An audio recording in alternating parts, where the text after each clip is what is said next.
새벽 3시 비 쏟아지는 상하이 외곽도로입니다. 지금 제 등 뒤로 국가보위성 요원들이 따라붙었습니다. 백미러를 볼 틈도 없습니다. 그저 엑셀을 밟은 오른발이 경련을 일으키듯 떨릴 뿐입니다. 오늘 이 3시간을 넘기지 못하면 저 장성민은 세상에서 지워집니다. 저만 죽는 게 아닙니다. 제 아내, 그리고 아내 뱃속에서 심장이 뛰고 있는 우리 아기까지 단언컨대 김정은 정권하에서 자비란 없습니다. 잡히면 평양이 아니라 요덕, 정치범 수용소행이거나 현장에서 즉결 처형입니다.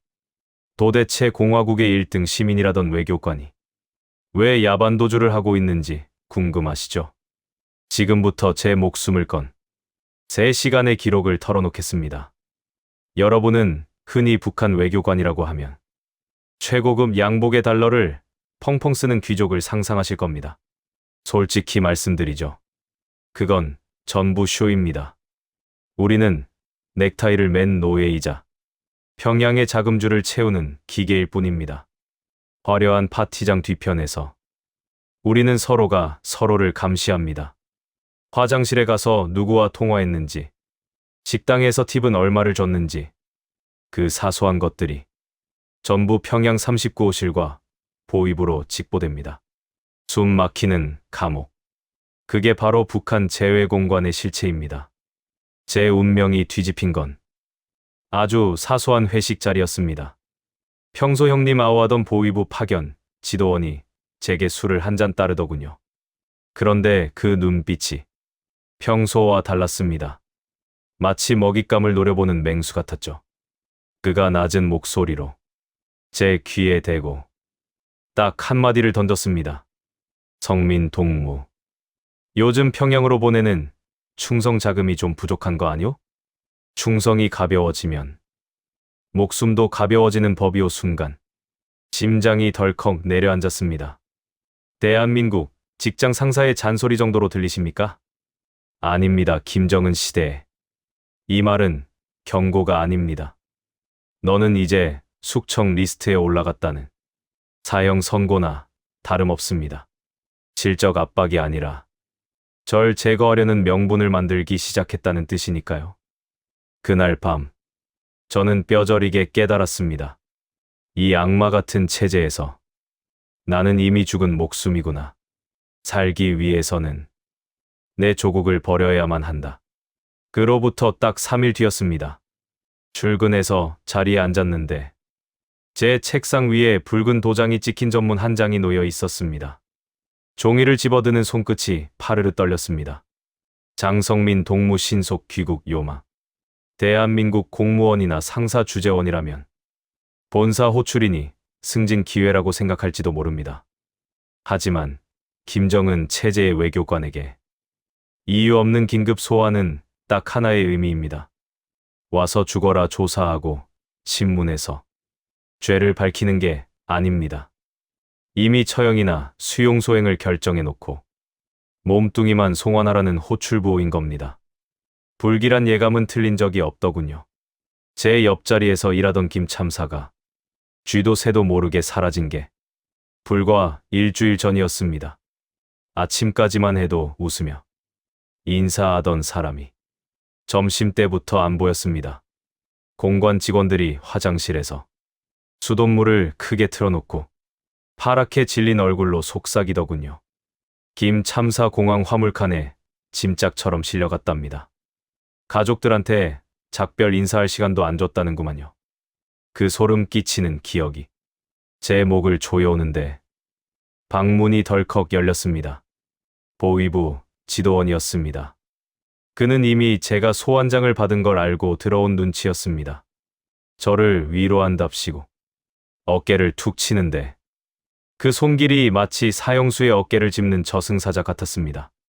그가 비릿한 웃음을 흘리며 말했습니다. 성민 동무, 너무 걱정 마시오. 평양 가서 있는 그대로 사실대로만 말하면 됩니다. 성민 동무가 당에 숨긴 게 없다면 마리오 순간 머릿속이 하얘졌습니다. 숨긴 게 없다면 그 말은 이미 저를 무언가를 숨기고 있는 반동분자로 확정했다는 뜻 아니겠습니까? 평양 보위부 조사실의 피비린내. 나는 풍경이 눈앞에 그려졌습니다. 거기서 살아나온 사람은 없습니다. 그날 밤 침대에 누워 천장을 보는데 숨이 쉬어지지 않았습니다. 내가 제 발로 저 비행기를 타는 순간 장성민이라는 인간은 이 세상에서 증발한다. 이건 귀국 명령이 아니라 내 사망 진단서다. 결국 올 것이 왔구나 싶었죠. 귀국 명령을 받은 그날 오후였습니다. 지옥 같은 불안 속에서 떨고 있는데 아내가 제 팔을 꽉 잡으며 공관 행사 일정표를 들이밀더군요. 평소라면 거들떠보지도 않았을 그 종이 쪼가리가 그 순간만큼은 생명줄처럼 보였습니다. 여보, 이것 좀 보세요. 오늘 보위부 지도원들 전부 상하이 무역 박람회장으로 나갑니다. 정신이 번쩍 들었습니다. 일정을 확인해 보니 공관에 남아있는 필수 인원을 제외하고 감시 요원 대부분이 외부 행사에 동원되는 날이었습니다. 그들이 자리를 비우는 시간 계산해 보니 길어야 딱 2시간 40. 이 짧은 틈이 우리 가족에게 허락된 유일한 골든타임이었습니다. 하지만 다리가 떨어지지 않았습니다. 실패하면 어떻게 되는지 누구보다 잘 알고 있으니까요. 현장에서 체포되면 바로 마대자루에 담겨 강제 북송입니다. 그 다음은 고사총으로 공개 처형당하거나 짐승만도 못한 수용소 생활을 하다 죽는 겁니다. 그 끔찍한 공포가 발목을 잡더군요. 그때 아내가 제 손을 자기 배에 갖다 대며 눈물을 흘렸습니다. 성민 동무, 오늘 아니면 우리 다 죽습니다. 이 아이 당신처럼 감옥에서 살게 할 겁니까? 노예로 키울 거냐고요. 심장이 쿵 하고 내려앉는 것 같았습니다. 지갑 속에 넣어둔 꼬깃꼬깃한 초음파 사진을 꺼내 보았습니다. 아직 세상 빛도 못 본 핏덩이. 이 아이가 태어나서 처음 배울 말이 아빠가 아니라 위대하신 장군님이 되게 할 수는 없지 않겠습니까? 내 자식만큼은 사람답게 살게 해줘야 한다. 그 생각이 드니 눈앞이 선명해지더군요. 저는 아내의 눈을 똑바로 쳐다보고 말했습니다. 가자 오늘. 무조건 간다. 이 아이는 내가 지킨다. 더 이상 고민은 사치였습니다. 지리개 바늘은 야속하게 돌아가고 있었고 우리는 목숨을 건 도박판에 모든 걸 걸기로 했습니다. 지금 이 문을 열고 나가면 다시는 돌아오지 못할 길입니다. 탈북 대한민국 뉴스에서는 자유를 향한 용기라고 포장해 주지만 그 순간 당사자에게는 목숨을 건 도박일 뿐입니다. 결심을 굳힌 그 짧은 순간 저는 평생을 바쳐온 당과 조국을 머릿속에서 지웠습니다. 이제부터 저는 외교관 장성민이 아닙니다. 한 여자의 남편, 그리고 곧 태어날 아이의 아버지. 그것만이 제 유일한 직함이었습니다. 아내는 이미 안방에서 떨리는 손으로 짐을 싸고 있었습니다. 옷까지요? 가족 앨범이요?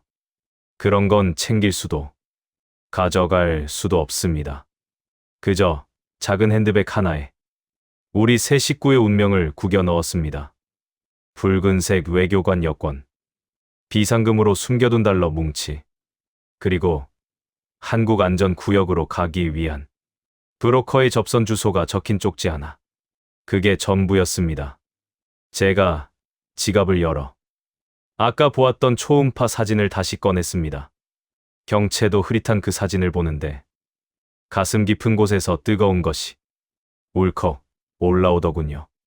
이 아이에게 수용소 죄수의 자식이라는 꼬리표를 달아줄 수는 없지 않겠습니까? 저는 사진을 품 안 깊숙이 넣으며 스스로에게 맹세했습니다. 이건 도망이 아니다. 가족을 지키기 위한 내 인생 마지막 전투다. 오늘 내가 죽더라도 너희는 반드시 살린다. 준비는 끝났습니다. 아내와 현관 앞에 섰습니다. 문고리를 잡은 제 손에 식은땀이 흥건했습니다. 이 문을 여는 순간 우리는 공화국의 영웅에서 조국을 배신한 쓰레기가 되어 쫓기게 됩니다. 아내가 파랗게 질린 입술로 제 손을 꽉 잡더군요. 아무 말도 하지 않았지만 그 손의 떨림이 모든 걸 말해주고 있었습니다. 여보, 나만 믿어. 뒤는 보지 마. 우리는 서로의 손을 생명줄처럼 부여잡고 조용히 문을 밀었습니다. 끼익 소리조차 크게 들리는 그 정막을 뚫고 우리는 지옥 같은 공관 밖으로 첫 발을 내디뎠습니다. 공관 뒷마당입니다. 오래된 고목나무 가지가 회전하는 CCTV 렌즈를 가리는 시간. 딱 9초, 이 9초 안에 담장을 넘지 못하면 우리는 죽는 겁니다. 타이밍을 재고 있는데 아내가 제 옷자락을 확 잡아당기더군요. 뒷문 앞에 붉은 점 하나가 보였습니다. 담배 불빛이었습니다. 여보, 저 사람 원래 이 시간에 근무 없잖아요. 미치겠더군요. 평소엔 보이지 않던 보위부 요원 한 놈이 하필 그 시간에 나와서 담배를 피우고 있었습니다. 피가 거꾸로 쏟았습니다. 하지만 돌아갈 길은 없습니다. 놈이 담배 연기를 뱉으려고 고개를 하늘로 젖히는 바로 그 순간 제가 아내 손을 낚아챘습니다. 지금이야 뛰어. 우리는 그림자처럼 바닥에 붙어 미끄러져 나갔습니다. 심장 소리가 어찌나 큰지 그 놈 귀에 들릴 것만 같았습니다. 7초, 8초, 9초 담장 너머로 몸을 던지는 순간 등 뒤에서 CCTV 모터 돌아가는 소리가 윙 하고 들렸습니다. 간발의 차였습니다. 숨을 헐떡이며 약속된 물류창고 골목으로 뛰었습니다. 저 끝에 브로커 왕 사장이 대기시킨 검은색 SUV가 보이더군요. 살았다 싶어 달려가는데 골목 반대편에서 익숙한 헤드라이트 불빛이 덮쳐왔습니다. 북한 공관 순찰차였습니다. 숨을 곳도 없는 외길 골목 정면으로 마주쳤습니다. 순찰차가 속도를 줄이며 창문을 내리더군요. 보위부 지도원 얼굴이 보였습니다. 그 짧은 1초가 1년 같았습니다. 도망치면 바로 총알이 날아올 상황.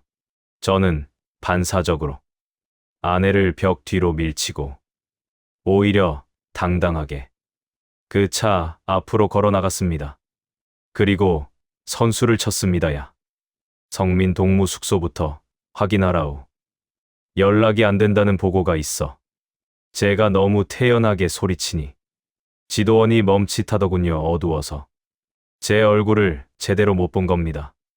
그가 알겠소 하고 차를 돌려 공관 쪽으로 밟았습니다.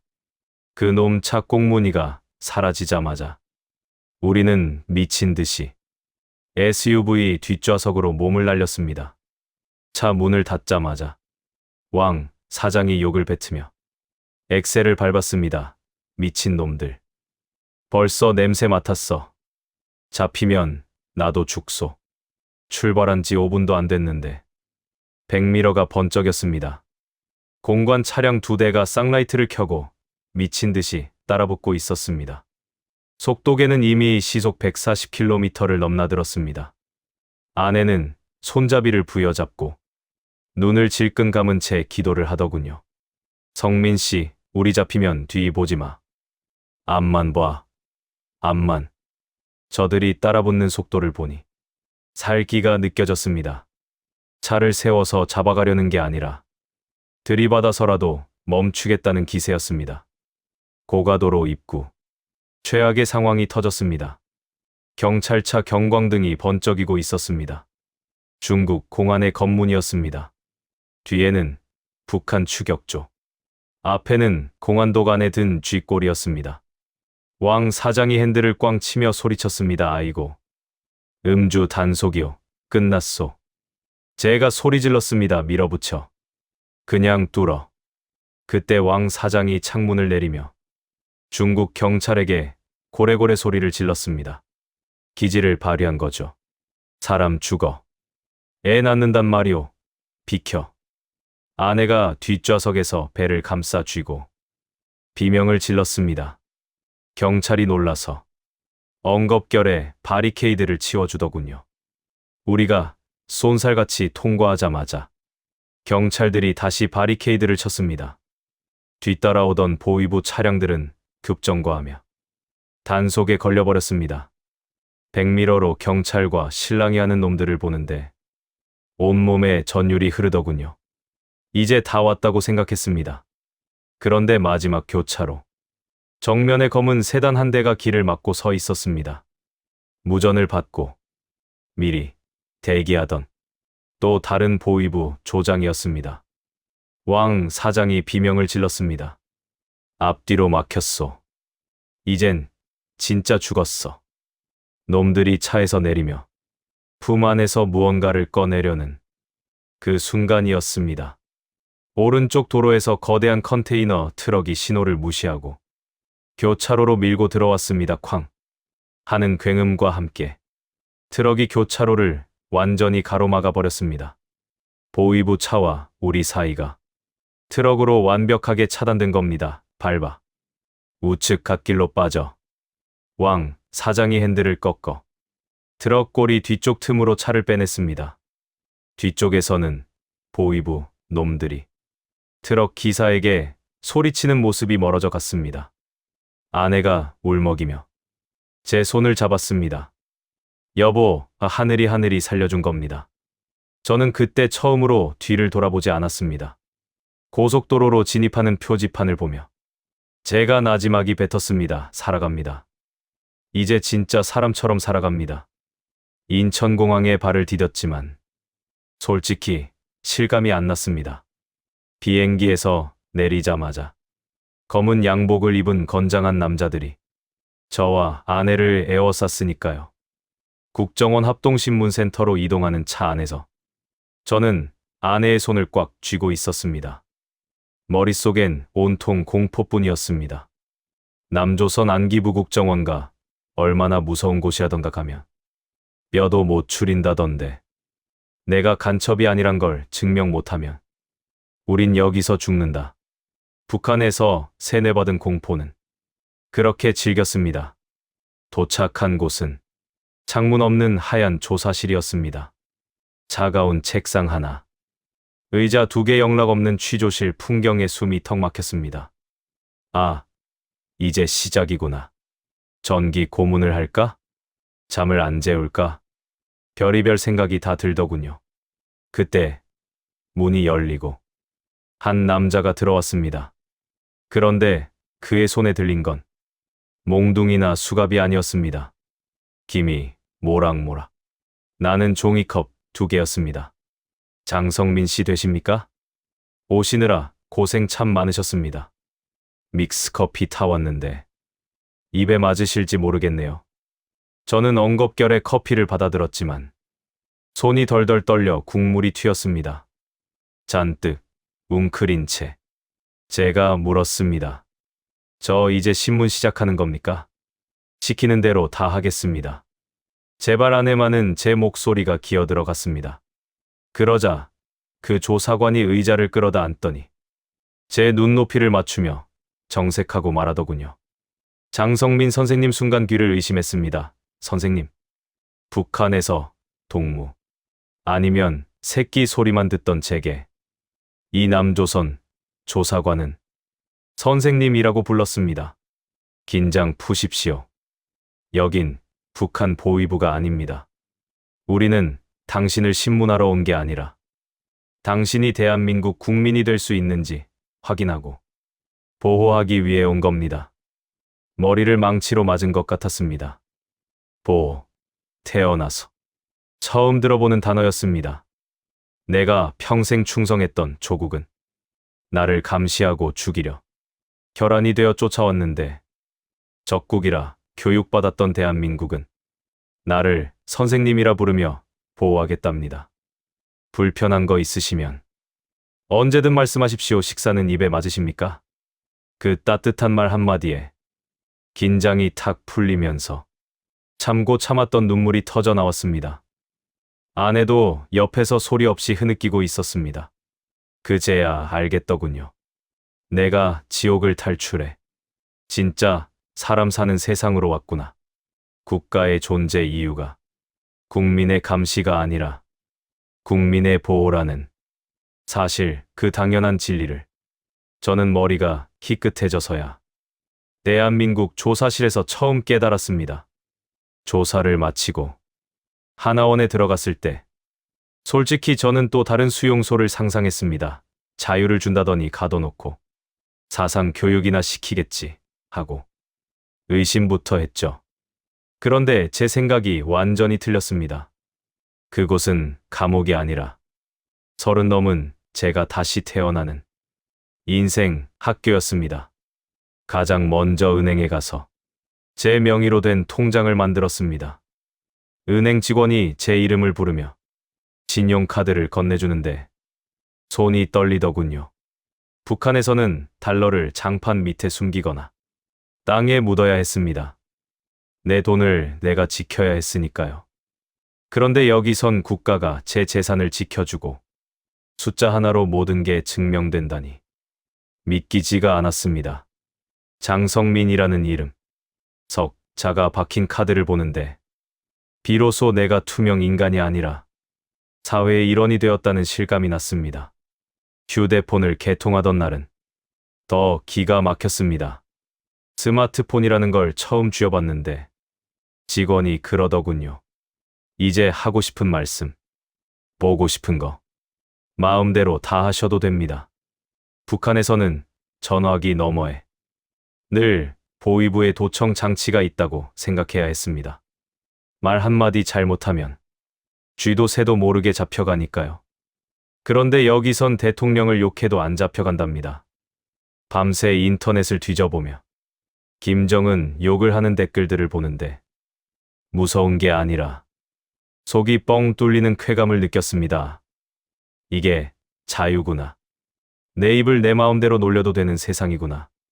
가장 기억에 남는 건 식당에서의 일이었습니다. 김치찌개를 받아놓고 허겁지겁 입에 퍼넣고 있었습니다. 누가 뺏어 먹는 것도 아닌데 빨리 먹고 치워야 한다는 강박이 몸에 배어 있었던 거죠. 그때 식당 아주머니가 웃으며 다가와 제 식판을 살짝 잡았습니다.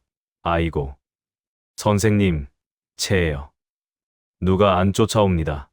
천천히, 좀 음미하면서 드세요. 밥은 얼마든지 더 있으니까.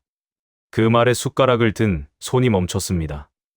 주변을 둘러보니 다른 교육생들은 웃으며 대화도 하고 창밖 풍경도 보며 느긋하게 식사를 하고 있더군요. 갑자기 목이 메었습니다. 평생을 쫓기듯 살아왔는데 이제는 밥 먹는 시간조차 온전히 내 것이라는 사실이 사무치게 고마웠습니다. 그날 김치찌개 맛은 평생 잊을 수가 없습니다. 맵고 뜨거운 국물이 목을 타고 넘어가는데 뱃속까지 따뜻해지는 기분이었습니다. 하나원에서의 시간은 단순히 기술을 배우는 게 아니었습니다. 심리 상담 선생님이 제게 물었었죠. 성민 씨는 앞으로 무엇이 되고 싶으세요? 당이 정해주는 직업, 당이 시키는 일만 해왔던 제게 꿈을 묻는 질문은 충격 그 자체였습니다. 그곳에서 저는 탈북자라는 꼬리표를 떼고 대한민국 시민으로서 당당하게 요구하고 꿈꾸고 계획하는 법을 배웠습니다. 사람답게 산다는 게 거창한 게 아니었습니다. 내일을 내가 결정할 수 있다는 것. 그게 바로 사람이었습니다. 어느덧 한국에 온 지 7년이라는 시간이 흘렀습니다. 창밖으로 우리 아들 민준이가 학교 운동장에서 친구들과 땀을 뻘뻘 흘리며 축구를 하고 있는 모습이 보입니다. 저 아이가 바로 그날 밤 상하이의 칠흑 같은 어둠 속에서 아내 뱃속에 숨죽이고 있던 그 생명입니다. 저 모습을 보고 있으면 가끔 제 볼을 꼬집어 봅니다. 이게 꿈은 아닌가 싶어서 말이죠. 저는 현재 국가안보 관련 국책연구소에서 자문위원으로 일하고 있습니다. 과거에는 북한 당국을 위해 달러를 벌어들이고 체제를 선전하는 일을 했지만 지금은 대한민국 국민들의 안전을 위해 제가 아는 북한의 실상을 알리고 분석하는 일을 합니다. 아이러니하죠? 하지만 저는 지금의 제 일이 자랑스럽습니다. 제 지식이 누군가를 감시하는 칼이 아니라 우리 사회를 지키는 방패가 되고 있으니까요. 제 아내 역시 가만히 있지 않습니다. 탈북민 정착 지원 센터에서 봉사활동을 하고 있습니다. 처음 한국에 와서 두려움에 떨고 있는 후배 탈북민들의 손을 잡아주며 이렇게 말해준다고 합니다. 겁먹지 마세요. 여기는 노력한 만큼 돌아오는 곳입니다. 우리가 먼저 살아봤으니 믿고 따라오세요. 우리가 받은 보호와 사랑을 조금이나마 사회에 되갚는 것. 그것이 우리 부부가 한국 사회에 내는 감사비이자 세금이라고 생각합니다. 며칠 전 민준이가 학교 숙제라며 제게 묻더군요. 아빠, 나 커서 뭐 하면 좋을까? 친구는 의사 된다는데 나는 축구 선수가 하고 싶기도 하고 유튜버도 하고 싶고 그 천진난만한 질문을 듣는데 가슴 한구석이 먹먹해지면서 눈시울이 붉어졌습니다. 북한이었다면 이 아이의 꿈은 정해져 있었을 겁니다. 출신, 성분에 따라, 당의 배치에 따라 총을 들거나 탄광에 가야 했겠죠. 꿈을 꾼다는 것 자체가 반역인 세상 아니겠습니까? 저는 아이 머리를 쓰다듬으며 웃으며 말해줬습니다. 민준아, 내가 하고 싶은 거 다 해라. 축구를 하든 노래를 하든 아무것도 하지 않고 쉬든 아빠는 다 좋다. 너한테 그 선택할 자유를 주려고 아빠가 그날 밤 목숨 걸고 뛰었던 거란다. 아이는 제 말 뜻을 다 이해하지 못했는지 고개를 갸웃거리고는 다시 공을 차러 뛰어나갔습니다. 멀어지는 아이의 등 뒤로 햇살이 쏟아지고 있었습니다. 그 평범하고 눈부신 뒷모습을 지켜주는 것. 그게 아버지로서 제가 해야 할 영원한 임무입니다. 마지막으로 이 이야기를 들어주신 여러분께 꼭 드리고 싶은 말씀이 있습니다. 우리는 살기 위해 북한을 버렸지만 대한민국은 우리를 살리기 위해 품어주었습니다. 우린 도망자가 아닙니다. 자유를 찾아온 대한민국의 당당한 국민입니다. 저 장성민. 이제 제게 주어진 이 두 번째 인생을 허투루 쓰지 않겠습니다. 이 땅의 자유가 얼마나 소중한 것인지 증명하며 치열하게 그리고 감사하며 살아가겠습니다. 그것이 제가 3시간의 사투 끝에 얻어낸 진짜 삶에 대한 예의일 테니까요.